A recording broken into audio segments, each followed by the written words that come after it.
अयोध्या, मथुरा और संभल, सनातन की तीन पवित्र नगरी अब अजान को लेकर सियासी और धार्मिक बहस का केंद्र बनती जा रही है। संत समाज खुले मन से अजान पर रोक और गौ माता को राष्ट्रमाता घोषित करने की मांग कर रहा है। वहीं इस मांग से मुस्लिम समाज में नाराजगी भी साफ दिखाई दे रही है।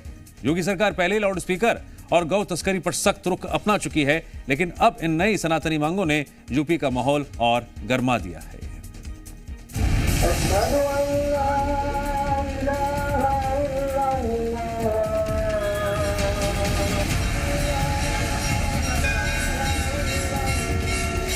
ये इस तरीके की अजान नहीं है, ये विवादित बयान है। इसको विवादित बयान का दर्जा देकर के इसको तुरंत प्रभाव से इसको प्रतिबंध करना चाहिए।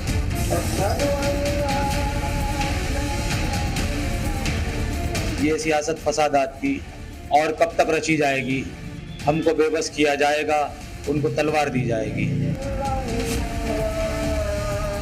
इस्लाम में नमाज पढ़ने से पहले अजान दी जाती है। अजान का मतलब होता है बुलाना। दिन में 5 बार नमाज होती है और हर नमाज से पहले मस्जिदों से लाउड स्पीकर के जरिए भाईजान को बुलावा भेजा जाता है। उन्हें इत्तला किया जाता है कि नमाज का वक्त हो गया है, मस्जिद पहुंच जाइए। लेकिन लाउड स्पीकर से होने वाली इसी अजान पर अब घमासान छिड़ता दिख रहा है। ब्रह्मचारी संत आनंद महाराज ने अजान पर ही सवाल खड़े कर दिए हैं। इसके लिए उन्होंने क्या तर्क दिया है, सुनिए जरा। माइक लाके बड़े बड़े जोर से फुल स्पीड में ये अजान लगाना, और विशेषकर संभल में, संभल धार्मिक नगरी है, अजान लगती है कि अल्लाह के अलावा दूसरा कोई पूजने योग्य नहीं है, बाकी सब काफर हैं, अल्लाह ही पूजने योग्य है। ये इस तरीके की अजान नहीं है, ये तो इबादत नहीं है, ये तो विवादित है। ये विवादित बयान है। इसको विवादित बयान का दर्जा देकर के इसको तुरंत प्रभाव से इसको प्रतिबंध करना चाहिए। यानी धार्मिक कार्यों के लिए लाउड स्पीकर के इस्तेमाल वाली बहस अब बीती बात हो चली है।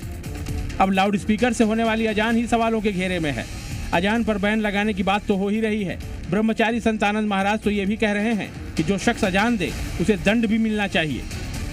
ब्रह्मचारी संत आनंद महाराज ने सरकार से मांग की है कि अयोध्या, काशी, मथुरा और संभल सहित सभी धार्मिक नगरों में मस्जिदों से अजान पर पूरी तरह से प्रतिबंध लगा देना चाहिए।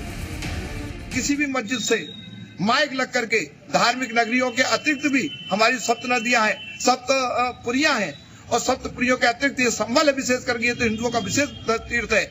इसमें सरकार को अजान के लिए पूर्णतया प्रतिबंधित कर देना चाहिए, और जो अजान लगाए खुले मंच से माइक पर, उसके लिए क्या दंड का प्रावधान करे।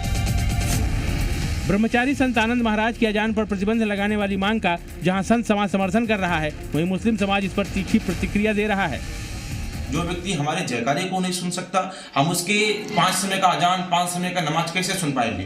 उन्होंने बहुत सुंदर तर्कसम्मत बात कही है। सरकार को इस पे कठोर कदम उठाना चाहिए, और प्रत्येक धार्मिक स्थल से हो, चाहे हमारे मंदिर के तहगत हो, चाहे हमारे धार्मिक आस्था के विश्वास का प्रतिगत स्वरूप हो, वहां से अजान और नमाज के नहारों को बंद करवाना चाहिए। हम तो कुछ नहीं मानते इसको, हम तो, हमारी अजान भी हो रही है, नमाज भी हो रही है, हम तो अपनी फॉलो कर रहे हैं, कानून को फॉलो करना।